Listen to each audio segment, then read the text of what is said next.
Hey guys, welcome to Electronic Dance Money, your number one business resource for making money as electronic musicians and producers.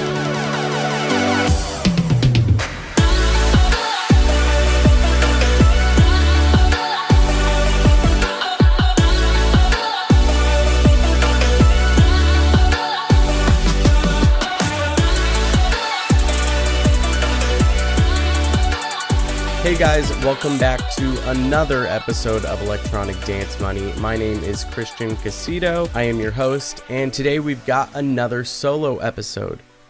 So today we are going to be talking about why it's important for you to be diversifying what you're doing as an electronic music producer, and mostly about how you're making your money.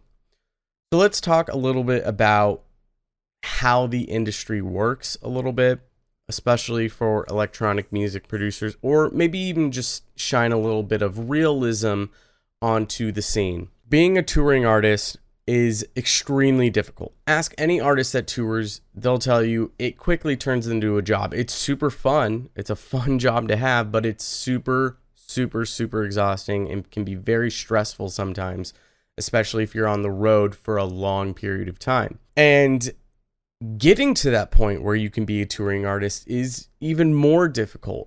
It takes years and years and years of practice, a lot of dedicated hard work. And what goes into that are a lot of things. There's a lot of variables that go into being a touring artist. Now, it's not to say that it can't happen. It will happen. It'll happen to many people. It might be happening to one of you who are listening to this podcast now, or eventually in the future. It'll happen to people, but the truth being, the majority of people probably listening to this aren't going to be touring artists at the end of the day. That's just how the numbers work. Don't kill the messenger here. That's just, and I'm not saying you shouldn't try to get to that goal. I think you should. I think you should try as hard as you can, but I think there are things that you can put in place that can make that task at hand so much easier, and you'll learn a lot of things along the way that get you to that point faster. And this is why I think you should diversify how you're making money as an electronic music producer, because more than likely, if you're listening to this podcast, you want to be a full-time music producer in electronic music. So the quickest way to get to that point is obviously to be making money off of the things you're doing in the studio. You can use what you learn there and even the money you make off of doing that to fund your dream of wanting to be a touring artist. But the question is, how do I diversify what I'm doing? And this is kind of the overall philosophy and the message of this podcast is ways to do that. The first episode we talked about selling beats. If you're a hip hop producer, if you're a bass producer, you can produce hip hop music. That's one way you can make money and do that on the side, and that can be a way of money coming in so you can focus in more on your career of being a full-time touring artist. Once you get the hang of, let's say, selling beats like that first episode, and you've got the process down and you can bust tracks out really quickly, people like your stuff, you can market them well, you can email past clients to send them stuff to buy. If you have all these things in place, it becomes really easy to get that side of the job done, so you can focus more on, okay, you know what, this month I need to network with these people so I can potentially get signed on to this agency. However, getting to that point, niching down to figuring out, what you really like and what you make a lot of money doing, it's difficult to get there. So it's important to diversify all these things. Let me put into this example. One thing I always tell, and I've talked about this in the podcast before, but one thing I always tell new producers or new clients that I have that are young producers, one thing I consistently tell them is you should be working on as many genres as you possibly can for about the first year or so that you are producing. Now, the reason for this is you never know if you're going to find a genre that you're really good at making and that you actually grow to love. You don't know that until you actually work on that genre. Same with, you won't know if people really like that genre you make if you don't try it and put it out and see how the market reacts to it. So In order for you to find your sound or find what genre you like to produce, it's important that you produce as many as you can. And the benefit to doing this as well is the fact that you can find things in other genres that you can apply to one that you really like and create something really unique, really interesting, something that catches people's eyes. This is a way that you can find your sound, find something unique about what you create and put your stamp on it so people recognize it as you. Now, the same goes to making money as an electronic music producer and niching down into something that you're good at creating. And this is, a lot of this podcast is just a plethora of different things that you can do to make money as an electronic music producer. So again, that we can go full time. And once we go full time and we're making money off of what we're doing in the studio, we can spend more time focusing on, okay, I'm freed up from my day job or night job. I don't need to go to that. My job is in the studio. I just need to work on my craft. I can focus on my artistry while creating whatever it is. Maybe you're selling beats. I make 5 hip hop tracks a week that take me 4 hours each. That's 20 hours. That's half of your work week. That's how, if you work 40 hours a week, 20 hours of that is spent creating hip hop tracks that you're going to sell, you're going to market, you can put those on every week. And then the other 20 hours is focused on your artist. Who are you as an artist? How are you networking? The tracks that you're making for your artist name, marketing, promotion, all that stuff. So you can see quickly that when you figure out exactly how you can make your money as an electronic music producer, you can spend more time and focus more of your energy on your actual artistry so that you can become a touring artist. So let's talk about diversifying that, because before, just like the genres, before you jump into, I'm just going to sell sound packs, I'm just making sound packs, that's all I'm going to do, or sample packs, or selling beats, or like Richie, you're going to stream on Twitch. Before you jump that gun, you need to be working on a bunch of different things. If you're a fairly young producer, you're probably not really good at all of these things or any one of these things. So it's important to dip your toes into a few of them and find what you really like. Now, with what Richie is doing from 6th Street, he's in a unique position. He's able to monetize something that he loves doing, streaming on Twitch, but that's also content he's creating for fans. If you are able to not only monetize something you love doing as a producer, he's just giving feedback, and you can provide content to fans, I mean, that's your double whammy right there. That's massive. And there's plenty of things you can do like this where you hit both of those. You hit the, I'm working to be a touring musician, but I'm also monetizing this so I can go full time. You can hit that even better. That should be a goal of yours. So this is why you should be diversifying how you're making money as a producer. So let's talk about if you have a pretty good following right now. If you've got, I don't know, let's say 5,000 likes on Facebook and Instagram, you've got a small following. You're in a very, very good position right now. If you're not already monetizing what you're doing, there are so many things you can be monetizing because people like what you're doing. What you're creating is good. And if what you're creating is good, you can divide the things that you use to create, you can divide those things up and sell those to producers who want to be good. They want to have good sounds. Maybe their sound design game isn't on point. So let's talk a little bit about that. Let's talk about how once you're good at specific things, if you're good at creating sounds, if you're good at creating samples, if you're good at streaming, you could teach someone how to do something. You're a very good teacher. Let's talk about how you can diversify these things so that you can start making money now, figure out what the market wants, what people like from you, and then niche down on that thing. Now, if you're to this point where you have a decent following, you're making really good tracks that people like and you're signing stuff. More than likely at this point, you've probably got a handle on sound design. You probably design a lot of the sounds that you have. If you have sound design sessions in place, this is an easy thing to do. If you're making 10 sounds a week, within a month, you should have a sound pack you can sell. You can take that sound pack, and if you haven't created a website, definitely create one now. Create a store and put that sound pack on your store. At that point, it's really all about how you're going to market it, and that will be another episode where we'll go over some marketing tactics on how you can market some of these specific things like sound packs, sample packs, templates, all these sorts of things. Now, you put those sound packs up on your website, sell them for however much you want, and you market those. You can do the same for sample packs. If you have samples original samples you've created, create a sample pack or include those samples in a sound pack and increase the price of that. So it's both a sound pack and a sample pack. Maybe also include some MIDI stuff in there. Put these on your store. Maybe you have a template by this time. I'm sure you have a template by this time that you've just perfected, you're really good at. It's very creative. The flow is really nice.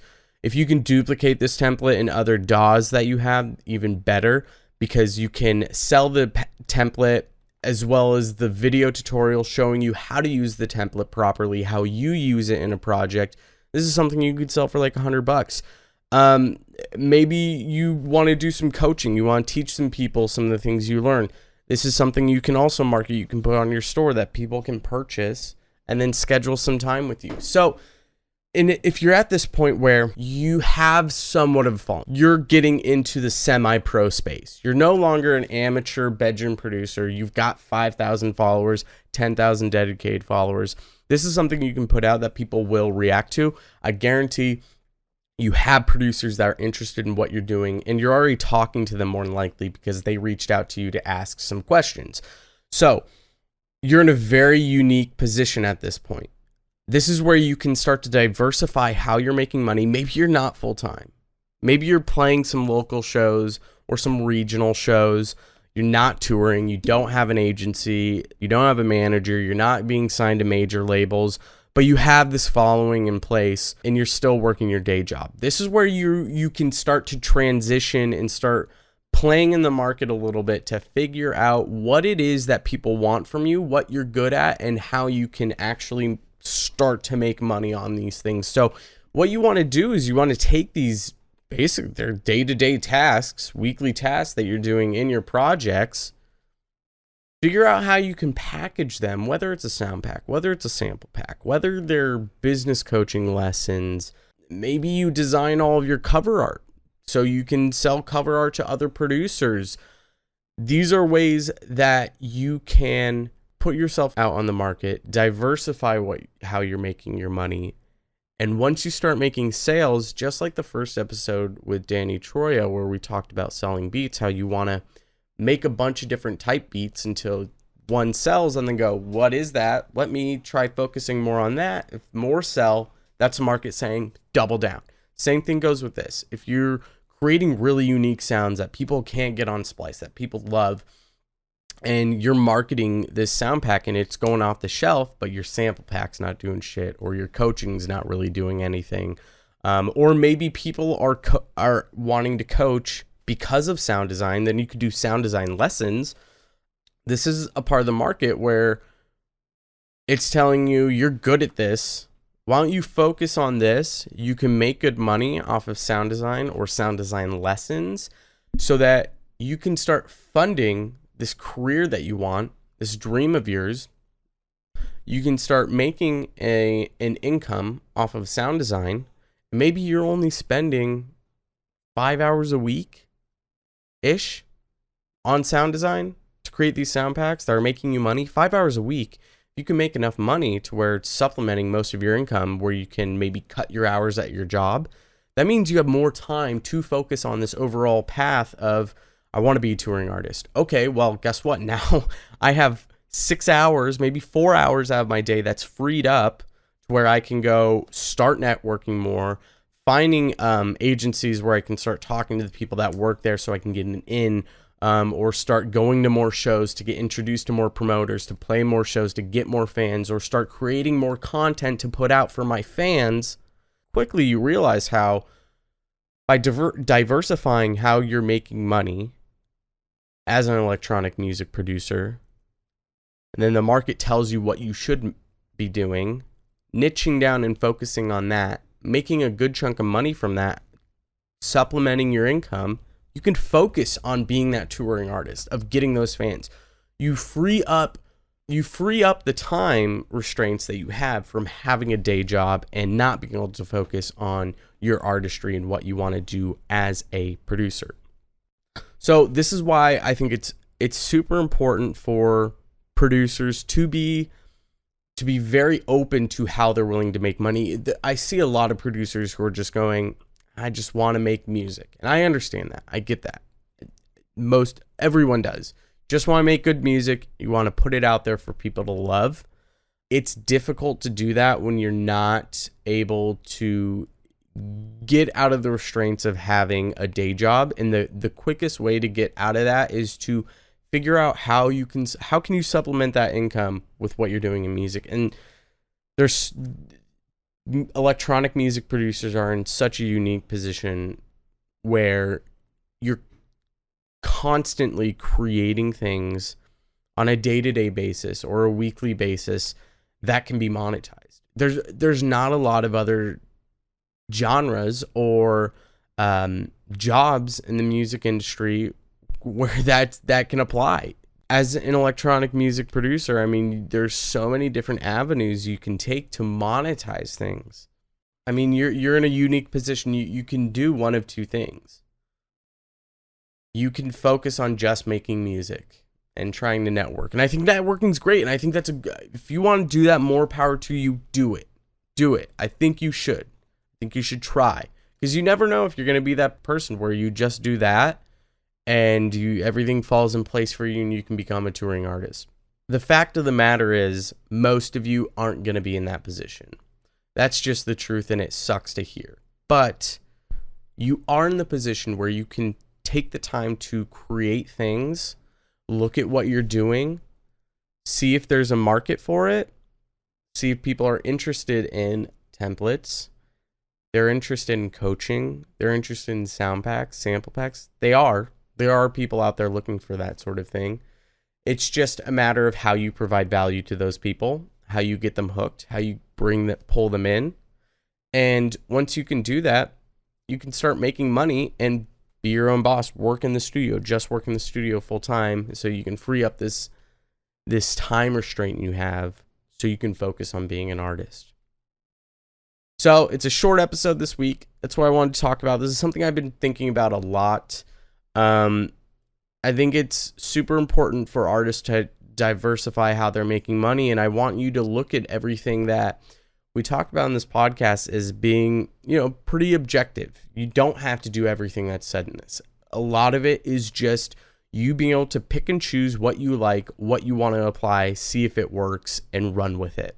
I wanted to take the time to talk about the reason why I believe it's important for producers to try to make money from a number of different things that they're doing in the studio, because you never know if you're going to find that one thing where you can run with it, make good money on it, and focus your time in on being a producer for your own artist name, getting those fans, and helping yourself in the long run. I hope you guys enjoyed this episode. I'll see you next week. I'll see you guys next time. If you haven't checked it out, I am giving away a free sound pack. Would you look at that? Providing value, something I do weekly, creating sound packs. If you want this free sound pack, just go to www.enviousaudio.com/soundpack. That's enviousaudio.com/soundpack. Just click the image of Serum on there. It's a Serum sound pack for free. You'll get redirected to a link where you're typing your email, get signed up on my email marketing list, get that free sound pack. Now, my email marketing list, there's constantly weekly tips and tricks going out about things you can work on in the studio, production tips, mixing tips, all sorts of different tips and tricks in there, as well as updates on what I'm doing, new things that I'm a part of, and content that I'm putting out. So definitely go there, sign up on my email list. There's a new Facebook group too, Facebook community. So just go onto Facebook, search Electronic Dance Money Community. It should be the first thing to pop up on there. get in the group. There's no gear talk. There's no promotion, self-promotion. It is just a community for everyone that listens to this podcast to ask business questions, give business advice, talk about things they're working on, specifically business oriented. So we're not going to be listening to each other's tracks. We're not going to be promoting ourselves. It's really just talking about business, music business as electronic music producers. Definitely recommend you guys join the community so we have a place to talk and discuss some of the things we talk about in these episodes or ideas that you have. So join the community there. I really appreciate you taking the time listening to this episode. I'll see you guys next time. Take care.